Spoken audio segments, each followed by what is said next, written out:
صباح الفل. كلام يهمك مع هشام أنس. من الحاجات اللي دايما بفكر فيها كتير ودايما بحب ان انا اسمع فيها حتة الدين والتدين، وايه الفرق بين الاتنين، وهل احنا اتعلمنا الدين ولا اتعلمنا التدين، وهل شيوخنا الافاضل ركزوا مع الدين وهم بيعلمونا ولا ركزوا في التدين. حيرة رهيبة، وتشوفها حتى في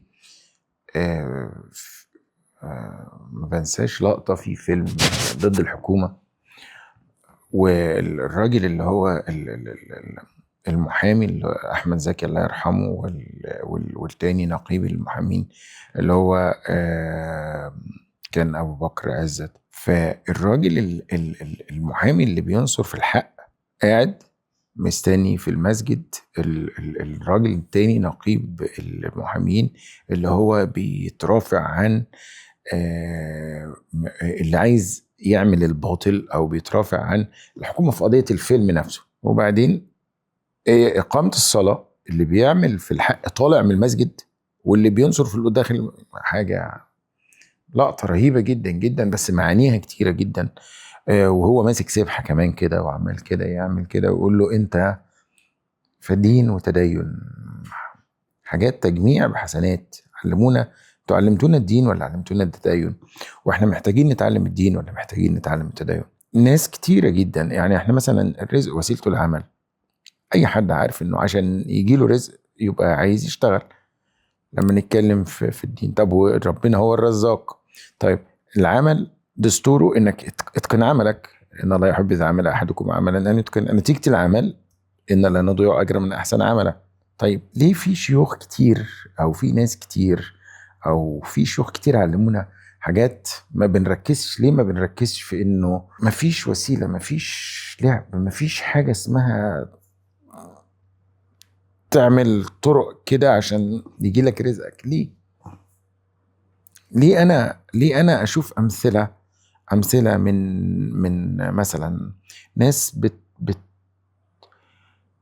بتدي عظة للناس او بتوعظ الناس او بتتكلم في الدين، وفي نفس الوقت ما بيعملش ما يدل على انه كذا.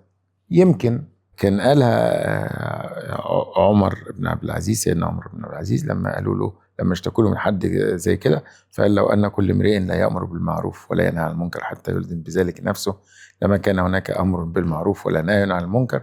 ولكن احنا بنتكلم في الحتة اللي هي بقى ما هو الدين وما هو التدين.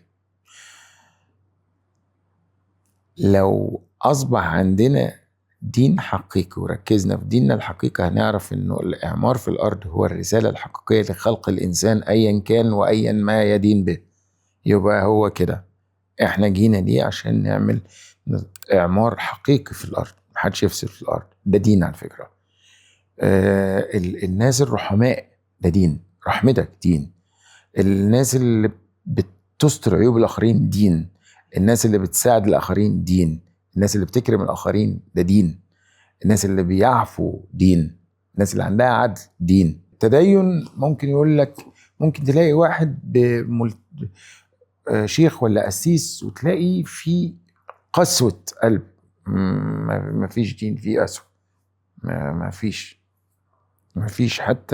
حتى ربنا سبحانه وتعالى لما الأحكام بتاعت ربنا في الحاجات اللي فيها زي قطع ايد ولا حاجة، ده قمة ده قمة العدل. انها بتعفو مجتمع، بتحمي مجتمع كامل من جرائم.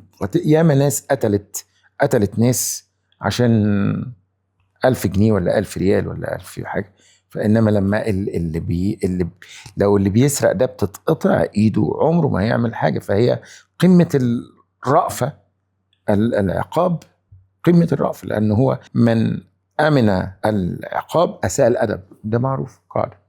فيا رب نركز كلنا في كلمة في الموضوع، الفرق ما بين الدين والتدين في شغلنا، في الشارع، في البيت، في مذاكرتنا، في التعامل مع الناس، في الافتراء اللي شغال دلوقتي. بقت عاملة زي الرسول يقول الكلمة الطيبة صدقة، بقت عاملة زي اللي بيقول الناس بقى أصبحت عاملة زي يكون الكلمة السيئة صدقة. شيء بشع. بشع ان الحاجة الوحشة كله يتناولها، ان الحاجة الكويسة ما بيتناولوهاش.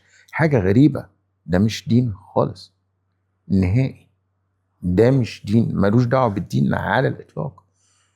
فمحتاجين شيوخنا كتير يركزوا لنا في الحتة بتاعت الدين والتدين والفرق ما بينها كتير، لأنها بترجع بفايدة على الشخص وعلى المجتمع، وأكيد بتنشر السلام في الكون كله.